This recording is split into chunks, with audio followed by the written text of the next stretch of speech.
Yeah, I think this is great. Yeah. So hi everyone. I do wish there were more folks on, but I'm Shruti Kulkarni and I'm here to talk about Humble Agile. I'm an Agilist. I grew up in an army family, and as you would have seen on the app of Meetup, that I experienced the belonging feeling in the Agile space. I truly feel like I belong. This is where I belong, because I grew up moving every 2 years, and it's just amazing how it was called Agile, and that's what I discovered. So mostly I've worked on and coached in the areas of Scrum, in Kanban, and safe ways of working. I enjoy conversations and I love learning from different minds because we've got so much to offer, all of us. With that, I'm going to move to the very first picture on the slide, which is of that of a tree, hopefully. And this tree is what a lot of us would have seen, right? With the values at the roots and the agile as a fruit of it, as you can see. But there's so much more to this picture because we kind of try to tweak the mindset, we try to tweak the values, and we're talking about the Agile Manifesto. So once you know the manifesto, the 4 values, the 12 principles, I'm good to go. I know everything. But it's a lot more deeper than that. And I'm sure all of us can agree to it. So individuals, I'm going to start from the roots up. So individuals go through various experiences. They're bittersweet. These experiences build on our biases. Now they determine the kind of behavior and beliefs that we have. All of this in line contributing to our value system. Now, basis this, we have created certain habits, and these habits contribute towards our adaptability quotient. Now, that could swing either which way. So, we make everyday choices based on how adaptable we are, or probably how adaptable we think we are. And we're contributing towards this mindset. All of us already have the mindset. It's not something that you're going to walk into a room and learn right away. We already have a mindset. We're making everyday choices. Now, with growth mindset people, as they say, you have the quality of updating yourself if and when necessary. And that's an everyday choice as well. So you're making choices. And those are the branches on this tree. You're making a choice to react a certain way. You're making a choice to learn a certain way. You're making a choice to have a certain mindset, right? So this was a research study that I did. It was long due, and finally I published it a while ago. Was that I began with 2 basic questions about these choices. The first question is, what if we could know the qualities that help us make these choices? And the second question is, what if we could connect these choices to the Agile values? Now, throughout this presentation, for the next 25, 30 minutes, you're going to see that I will be referring to something called the Humble Agile Survey.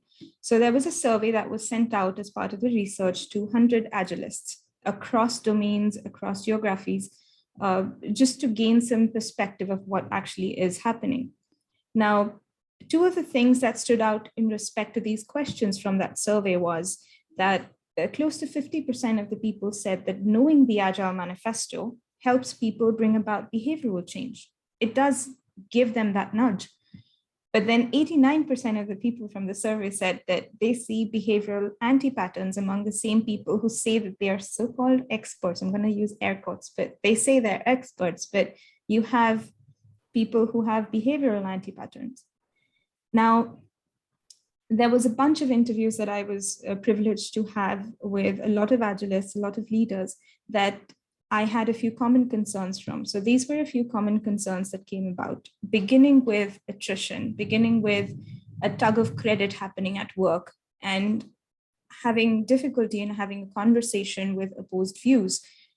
Just the sheer lack of zeal or excitement to join on the change wagon. I think if any of these concerns are familiar to you, or you know anyone who's been a part of these, sharing these concerns, then we're probably sailing in the same boat. To solve for these enlisted concerns, and also to build a community of people who understand that they have choices, who understand that they can have a progress mindset. So the study identified 6 top qualities that can be practiced on the foundation of kindness and compassion in order to be better equipped, just as a tool to be agile, rather. We'll start with the foundation. And before the foundation, I just want to share more about humble agile.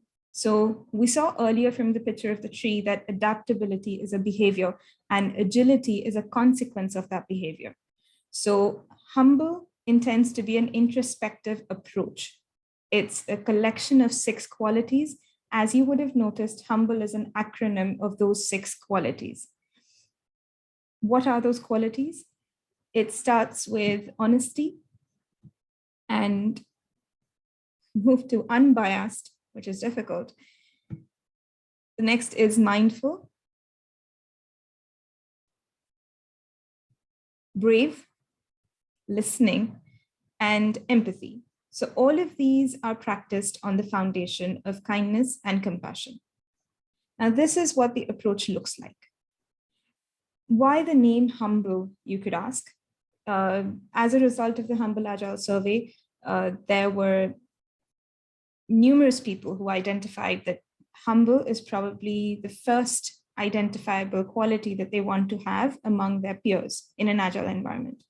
Now, there's been considerate amount of emphasis and research and articles on the fact that leaders need to be humble, right? But it's also up to each individual, whether you're a leadership position or not, but it's up to each of us to be humble while we're gaining the knowledge and also while we're being a certain change agent. To reiterate, we all have the mindset. We just probably need an awareness or access to further choices that can help breed better results. Now, various permutation and combination of these mindsets can be helpful. And when considered together, this approach hopes to inspire, I hope, a few people on their agile journeys, be it professional or personal. It's a bit of both. Also, the name humble stuck along pretty all right with me because I wonder, it's not quite possible to forcefully preach this aspect on someone. You can't hit somebody on the head with this word humble and say practice humble. It doesn't work like that. It's very counterintuitive. It needs to be on a softer tone. It needs to be more mindful as an approach. With that, we're moving on. So this overall is the approach that I will be talking about for the next 20 minutes. We're moving to the foundation. And in the foundation, the first thing that you would have seen in the previous picture is kindness. We're going to start with kindness. It's simple. It's very simple. Be kind. From influencers on Instagram to leaders on LinkedIn, we always have people who tell us to be kind. But are we really? Are we really that kind? Do we accept initial iterations not being perfect? Do we show patience towards the control mindsets that come across us? Do we appreciate each other enough, genuinely? And are we able to have conversations with opposing views? So kindness could be defined as an act or a quality of an action that conveys respect to somebody else. We're trying to respect their dignity and also signaling that we're not there to harm them, right? On the Humble Agile survey, there were 97% people who said that they would want to see kindness in agile environments, and it's quite understandable. Interestingly, during my study, I was also asked, what do you mean by being kind? Do I have to smile when I don't want to? Do I have to continuously be all right with things, though they're not working out? Or should I just keep donating on the side to good causes and hope that it works out? As much as all of these are great things to do on their own, of course, if you want to, but there are a few practices that you can probably be mindful about to make sure that you are being kind.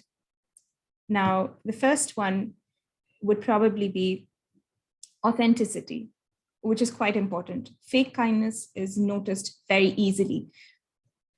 There's just a bunch of us on this call, but I'm sure when somebody is not genuinely kind to you, you completely understand that. And I'm not sure all of us want to be in that position. So be genuine with your kindness. The next is hold on to your kind nature, irrespective of what others say. There's no harm. And when I say hold on to it, be persistent, this is a no form an indication to endure abuse of any kind. So if somebody is genuinely being abusive to you, it doesn't mean that you be kind. At that point, you probably want to be kind to yourself. Kindness is not just an external entity, it's an internal entity as well. And the next one is interesting. So you probably want to look into having a daily practice. Now, scientifically, if you do have a daily practice, which is a part of your passion or your interest, then it can be a constant motivator for you to sustain a kind pattern of thought. Now, this could range from painting to reading to hiking. You know what? Take your dog for a walk if that's what interests you. That's all right. With that, we move to the second part of the foundation, which is compassion. Now, we could Google compassion right now, and we will see compassion as empathy plus action. But what does that mean? It's about putting yourself in other people's shoes and seeing the world through their lens in order to lessen their suffering. Now, in order to lessen their suffering is the addition for compassion from empathy. There's a beautiful book called The Art of Happiness written by the Dalai Lama. You could probably read that up. I know Jeff Weiner read that up, and he did mention in one of his speeches that helped him make LinkedIn a better place because he was in a compassionate mindset. The point to note is compassion brings about a transformation eventually. It brings about a change. It's up to us of how we want to contribute towards being that change agent. Now, based on Next Elements research, there are 3 switches that can be turned on for compassion. The first one is that of value. What do we mean by that? We mean view others as well as yourself as valuable, equal, and deserving. All of us have been hired for a certain skill set, and that needs to be valued without any prejudice towards their experiences, their age.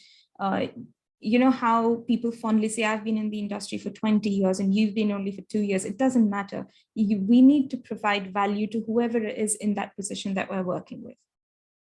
The second is capability. View people to be capable of the solution and do not just get up and leave when it's a problem situation, right? So you want to make sure that you're facing the failure together and make sure that you understand that people are capable of being part of the solution and not the problem. Now, when I say don't get up and leave, that brings us to the third point of that of responsibility. So accept that no matter what happens, we're all equally responsible and we're taking a collective ownership of whatever the results are. Now, compassion can empower ourselves and others to a much better level in life. I always take this example from the armed forces, because there's a lot of officers that get trained by junior officers who go up to higher ranks. And I've seen this firsthand, but people who go up to higher ranks always do salute down. They do that in order for respect. So it's not about snatching somebody else's opportunity. It's a privilege to be part of someone else's journey, someone else's calling. And that privilege is what we need to identify through compassion. With kindness and compassion put together, it is also neurologically proven that it helps us to be grateful. Now, the feeling of gratitude, if we've not learned anything at all in the last 2 years, that's the one thing I'd probably take away is a feeling of gratitude. It helps us think beyond ourselves. It helps us to even motivate other people around us, be a better change maker, if I can say that. With that, we're moving to the first quality, and that's honesty. Now, honesty is great. Though the product is at the center of everything, delivering value is the focus. But honesty plays a vital role because we want to see how each person involved sees reality and acts accordingly. On the Humble Agile survey, 91% of respondents mentioned that honesty was among the top 3 qualities to see in their colleagues. I attended Ellen Grove's session yesterday for how to create good working agreements. And during the activity, she raised a question of what do you want to see in a working agreement? And I saw that honesty was just the top-notch point for everybody, even on a working agreement. So it just shows to say that honesty builds on 2 important entities for us, trust and transparency. neither of these items we can benefit from diminishing. So we want to probably be more mindful about being honest. People have cited that shifting from a culture of control to a culture of trust is a top player in Agile successes. And where do we utilize this? It could be in retrospectives, it could be in building roadmaps, or it could be delivering timelines, anything at all. Now, what could happen as a challenge in this aspect is you probably might come across people who say, oh, I don't need to share this information right now. We will share this later on. Let's just give this as a date for now. We know there's a challenge, but let's keep it to ourselves and we'll share it when we need. So there's a lot of this going on, right? And knowingly or unknowingly, there is a form of dishonesty that happens. What is proven is that dishonesty, whether you're doing it willingly or not, dishonesty takes a toll on your health. It triggers higher levels of blood pressure, heart rate, and stress. Now, this also limits your logical thinking and better decision making. Interestingly, it's not just the people who practice dishonesty. Observers also have physiological effects. Do we want to be in that position? And in today's digital world, you have terms like too much information or you're oversharing. We don't want that. So Agile teams refrain from being honest as a mechanism to avoid any resistance. Have you heard of a developer saying, I don't want to say this because I don't know what I'm going to hear back? So this is a safety mechanism. So you don't want to be honest because you don't want to hear what's at the other side of the sentence. In my study, I've also noticed that people struggle to find the difference between being honest and being blunt. So I see it as I say it as I see it, is what a lot of people say. And there's a very thin line between being blunt and honest. At this point, the foundation of kindness really plays a massive part. So if you're kind and you're honest, it's not going to be blunt, it's going to be cautious, right? How do we practice being honest? The first part of help that I've noticed from the study is observe as much as you can and keep judgments aside. Do not assume, at least not when people are involved. You probably want to assume with the product, or I know there are a lot of risks that we have to take, but when people are involved, it's better to just keep judgments aside and observe as much as possible. The second is be open to listen and learn from an opportunity. I happily ask for feedback. Even after the session, I'd like to know what you did not like, because this is an opportunity to learn. Instead of moving to a defensive mode, we probably, I personally would always have an option to respectfully decline. You would have that too.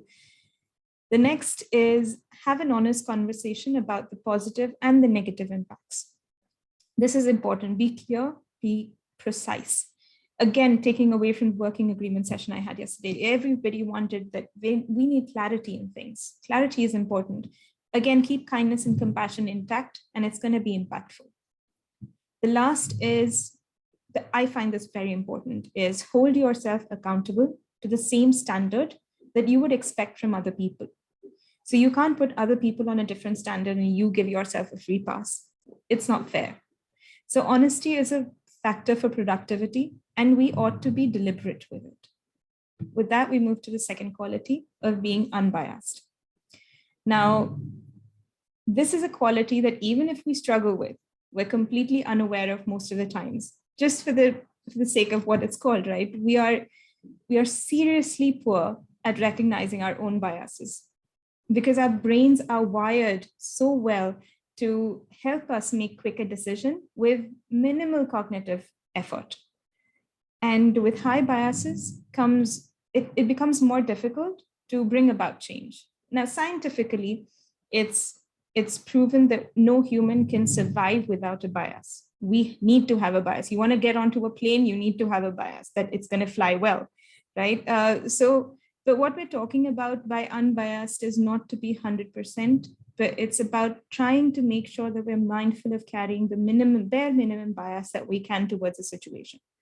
Because there are a few challenges in this aspect as well. The first one being, this is a sentence that a lot of change agents see, right? And I'm sure a lot of us have heard this also. It's like, this is how we've always done it. This is what I do. I've always done it this way. It works for me. So It leads to resistance. And the second is these biases can lead us to turning a blind eye. So it's unhelpful when we are not able to visualize what the options are, what are the possibilities. And when these kind of biases stick along with us, there is an unconscious processing. And when they go uncorrected or unrecognized, it is prone to lead us to errors. Biases are not just individual, they can worm into the core of collaborative efforts. We would have seen this, for example, a bandwagon effect, right? So when we're doing an estimation, you've got 4 people who say, this is what I think it's estimated at, and the 5th person says, I'll go with whatever they say. So there's a bandwagon effect, right? Now, how do we practice this? And again, these are just tools and techniques. These are not something that you have to follow. I'm hoping that this helps. The first one is interact with people who have different opinions and values than your own. I think this is why travel is a very, very, very efficient and important way for many people to learn. Learning is so much better when you're traveling, it said, but being exposed to different people, including socio-demographic and ethnic diversities, makes you more open-minded and tolerant towards a lot of different thought processes. The next is practice self-awareness and be mindful of the choices that you're making. Even the willingness of wanting to reduce a bias is actually a step forward, and you probably want to experience that. It's a proactive approach to improve upon yourself. The next quality is being mindful. And I use the word mindful a lot because this is a constant quality that steers us in making improved choices.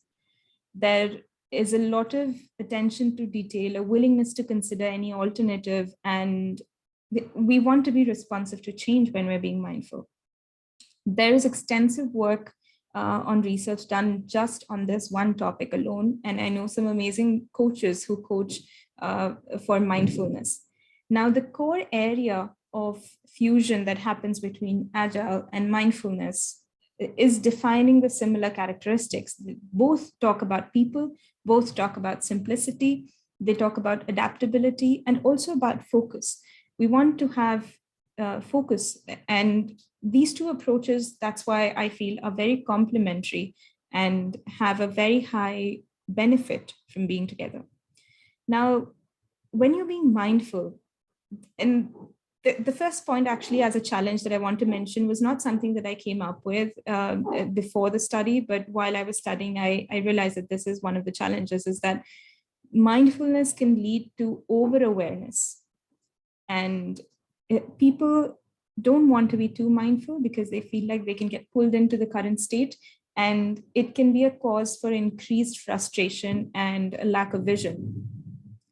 The second is the required practice and effort on mulling adds to the extended time of fixing the situation. So you're continuously looking at it so much that you're now fixing the situation is actually getting delayed. The last and not the least is we are in a digital world. How many times are you not on a Zoom call or a Teams call or any call whatsoever with checking on the multiple phones you have or checking on your chats that you have? So it's a world of distractions and multitasking, right?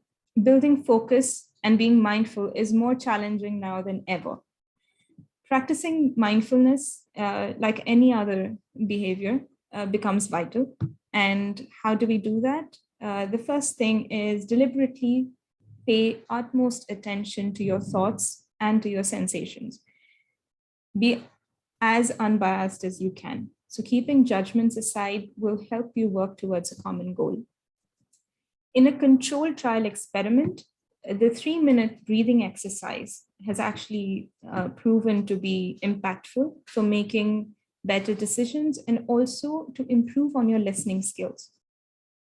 And the last is meditation. I know I struggle with meditation.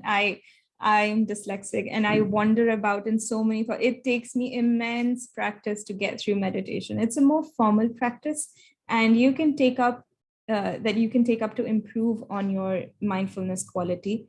It helps you build on that 1 point focus. So on the Humble Agile survey, there were 96% of people who said that practicing mindfulness is important and it increases their productivity. The next quality is being brave. Aren't we also brave to attend a session on a Saturday? Being brave is needed when confronting unknowns in the Agile world, and we can demonstrate bravery by having honest conversations and exercising humility, two of the qualities that we spoke of earlier. So many aspects in an organization come about as a result of being brave. And if you remember, one of the concerns from the previous slides was micromanagement. And bravery is required to provide or receive autonomy. It also means that you're okay to feel vulnerable, which a lot of us struggle with, but it only makes us human, and it's a strength. I know Brené Brown has extensively spoken about being brave. The challenges that are faced in the field of bravery, or the lack of it, are in general the fear of the fear in general is a much greater obstacle than what we hold fear of. Now that's a tongue twister for me too. So let me repeat that. The fear in general is a much greater obstacle of progress than what we actually hold fear of. The second part is lack of bravery leads to indecisiveness that can cause higher losses than a wrong decision. Now, time and again, we face resistance. That's not because people are bad, but it's all because of the previous experiences that they've had, and other factors are at play. That might lead us to, when nothing is broken, nothing needs to be changed. That kind of a sentence is what we hear. The next is we tend to settle in our comfort zones and fear any change in known territories. The last is during my study, and this is so interesting. During my study, I was able to speak to individuals and leaders who talk about failing fast. Oh, let's fail fantastically, they say. But in hindsight, there is the talk of learning from failures, but the dreading of that very same in action. So we must be brave enough to walk the talk. And there's a couple of tips in order to achieve this bravery, right? Again, not perfect, but something that might help. During the start, the first thing is when you know that there is a fear, try to acknowledge, inspect, and specify your fears. The next is accept the current knowledge or the lack of it. So we have people who say that, oh, I know everything, because there's a fear of what if I don't know it? I'm going to be judged. But it's all right. It's okay to ask for help. It's all right that you say you don't know everything. I don't think anybody expects an individual to know everything. And the last is have difficult and uncomfortable conversations. And I don't mean that let's make things difficult for each other, but if there comes a need, then try being a part of it, try being a part of the solution, and rather than building up on the problem situation. Now, practicing honest and mindful conversations while being kind to each other can help us be brave. Now, you can see how everything is coming together now. The next quality is about listening. Listening is a vital part of communication skills. We hear of active listening, global listening, but what's the most effective way? According to my study, most people agree that listening effectively is an important, and at the same time, they don't feel the need to improve on that skill. So they say, oh, it's very important. So an effective way could actually involve hearing, interpretation, and awareness of the surroundings, the three things.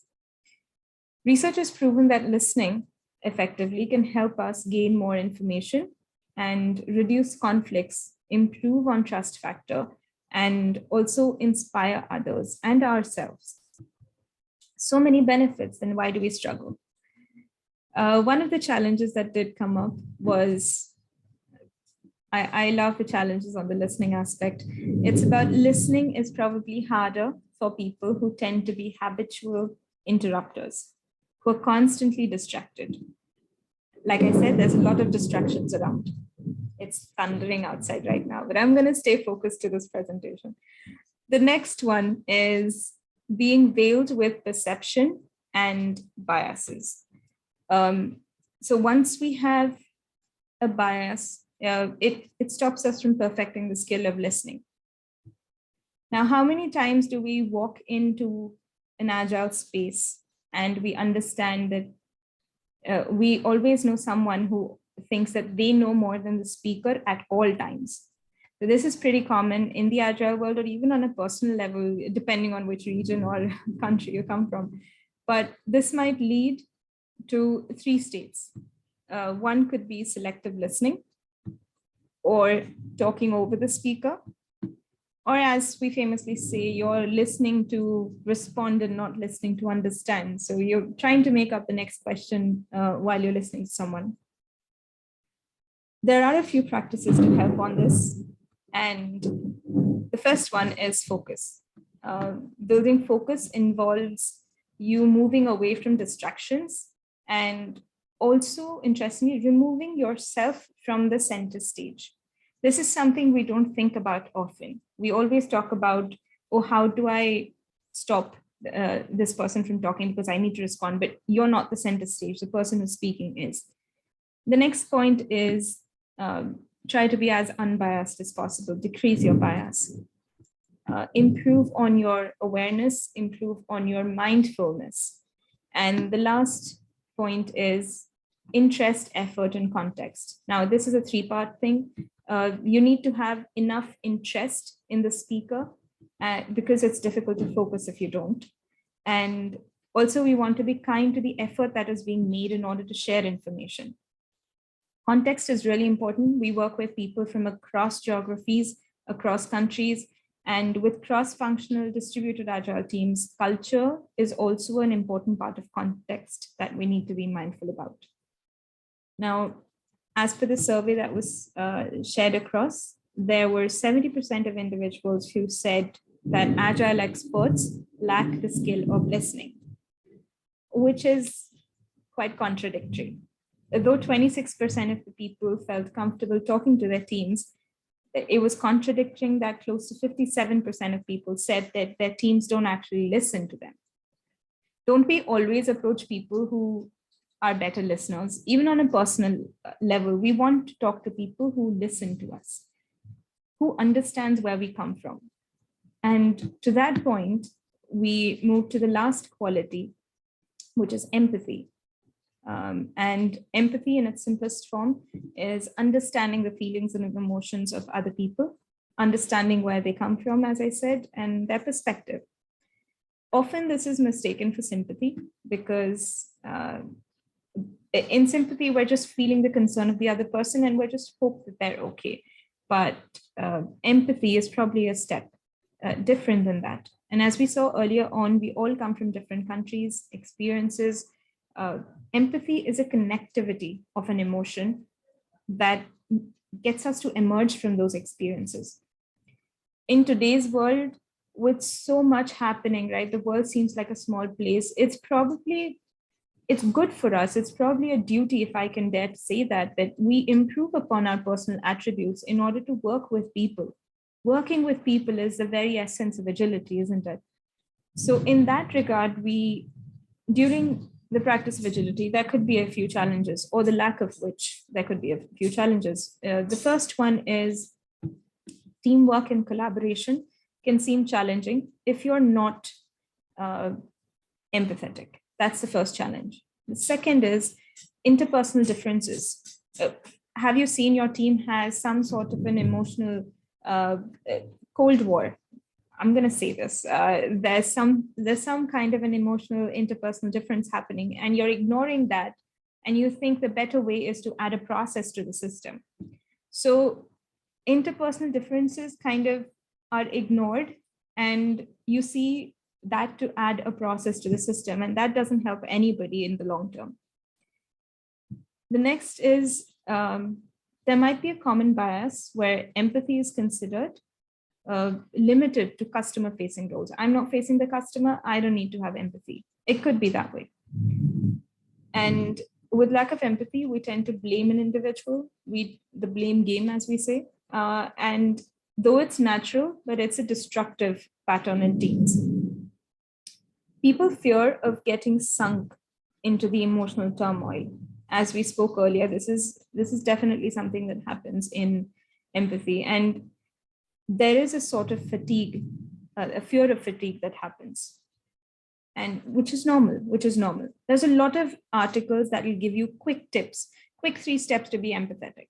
But it's not as simple. It's going to take some time. It's going to take some refinement. It's going to take some practicing. So what are the practices that can help? And the first one is realizing what you bring to the situation and understand the other person's perspective. Now, when you're doing a performance review or when you're trying to understand how your team is feeling, in turn, this will help you, if you're being empathetic, it will help you make better decisions and speak in the language that is understood. I've mentioned a star mark on the presentation because there's a flip side to this. And if you know exactly what your teammate wants to hear, then this could be utilized to manipulate false information as well. Because you know what the other person wants to hear, you're free to say whatever because they're going to trust you, which is something we need to be mindful about. And the second that was cognitive empathy. The second is effective empathy, which is feeling with the other person about how they feel exactly. Now, I could say I'm in a management position or I'm not dealing with people. I don't want to see what other people are feeling. I just want to make decisive decisions. But how long is this going to continue? Because that's great. If you're able to distance yourself and make decisive decisions, that's great. But what would happen in hindsight is that not caring about the other person is going to give you a free pass to make that person miserable and not care about it. So what changes here? Caring changes. Caring changes the whole aspect. You want to care for the person. This is how you create a rapport. Is there a person you work really well with at work? Is there a person you're best friends with in your personal life? Because there's this rapport, there's this caring factor that comes into picture. Again, a star mark, because there's a flip side. If you care too much, you can probably sink into the same turmoil that the other person is, and it could lead to emotional exhaustion. Again, very natural, very human. A counter to this would be to practice the previous qualities of compassion and mindfulness together. And the third is practice compassion. Like I said, compassionate people make the best organizational citizens, as they say. And we probably need more team players like that in any Agile world. So that was the empathy part. And I just want to bring about a few questions that were asked in the survey. These are a few questions that were asked across 100 people from different domains, different countries. And what I've noticed is that our behavioral and personal characteristics combined is what leads us to building better teams. The key takeaway from this paper was always to build upon our qualities and learn who we want to become in the journey of agility. It's not just about what needs to be done, it's also who we want to become. Now, there's a few observations from this. All qualities have an overlap with each other. Without the foundation, the approach can lose emphasis on collective growth. So if you're not kind and compassionate, these qualities can lose the essence, and it might not make much sense. All qualities practiced together can reach impactful results in the long run. Now, as feedback, I've also noticed that there is a mental well-being factor that plays a part in adopting this approach of humble. Happier people might be, I say happier loosely, but there's a lot more to it. But people who are much better off, who are not exactly having any sort of stress in life would probably be more open towards this approach, is what I've noticed. Now, again, I'm open to feedback, but that's what I've noticed, that the mental well-being does play a part in adopting this approach. And this was just an initial paper that was written. And I'm hoping that the continuous work as part of the future is going to set an example, because there's a lot of demographics, there's a lot of cultures that need to be a part of this study. Now, I just want to add as a disclaimer that it's not about creating an army of sane people. It's about the differences among us that we want to celebrate, we want to acknowledge. And Humble Agile wants to create individuals and teams that find value from being agile and who can help each other, not struggle much with it. So I'm going to leave with this image. And I want to thank you, Abhinav, that you stuck on. Thank you so much. I really appreciate that, and that you gave this time. If there's any questions, I'm happy to take. No, Shruti, a great session. I really enjoyed. I was following this conversation very closely, and then I really like the way you paced it and provided relevant explanation whenever it was required on your side without being asked for it. So overall, a wonderful session, and I think I've personally learned a lot out of this session. It would help me mature certainly as an agile professional. And all these values, forget, even if someone is not a professional: honesty, unbiased, mindful, brave, listening, empathy. We must build on these values even in our day-to-day lives, even if we are retired professionals or to our kids.